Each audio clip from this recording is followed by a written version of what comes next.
There is a cry for help in King County, but nobody is listening. Dozens of disabled youngsters need special daycare, but our special system, or our social system rather, has abandoned them. Como's Bob Thronson has investigated their plight. He joins us right now with a special report. Dan and Carrie, older disabled kids who need daycare after school are flat out of luck. How tough is the problem? Well, no agency, nobody can even tell me how many disabled youngsters out there need such help. They're not even asking those questions. But tonight we have the story of two of those children with a common problem and no solution. All right. This is a story about Max. Max, let's go. Do you want to pour the juice? And a story about Gabe. Pick it up. Come on, Gabe. They're both 11 years old. They're both disabled. And theirs is a world where twisting on a bottle cap Twist. Ready? or hanging up a coat is a victory. Boy, you did it. No, go sit in your chair. Go sit in your chair. But their victories are in jeopardy. He's at an age and at a size where it's no longer practical for me to take him. Open. For the past 2 years, Darcy Huff has taken Max into her daycare after school.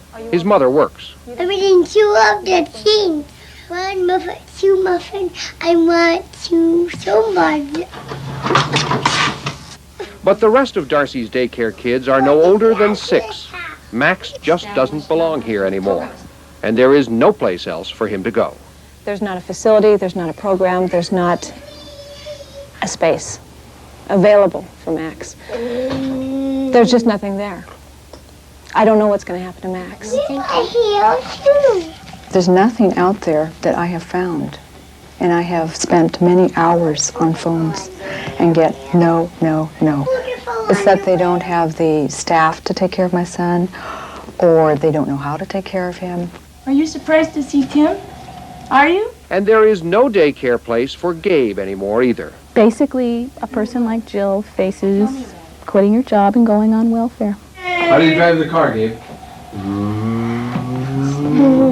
It's sad that these families are so isolated and that the community hasn't recognized that this is what's happening. It's not the funding issue, it's that people are afraid of children with disabilities. It's hard enough for so-called normal kids. Generally, daycare only takes youngsters up to the age of 12. After that, they're on their own. Be gentle, Max. But working families with disabled children say they have a tough time finding any daycare once their kids are old enough for school.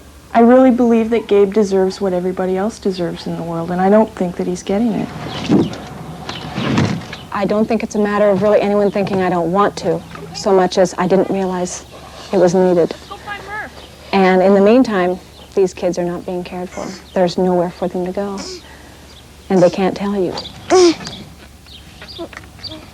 Tonight, Gabe and Max still have no daycare place that is willing or able to take them. Max's mother even told me she has considered putting him into a foster home to make sure he gets decent daycare while she works. Is she really serious? She is absolutely serious, Dan. That is exactly how helpless these parents feel.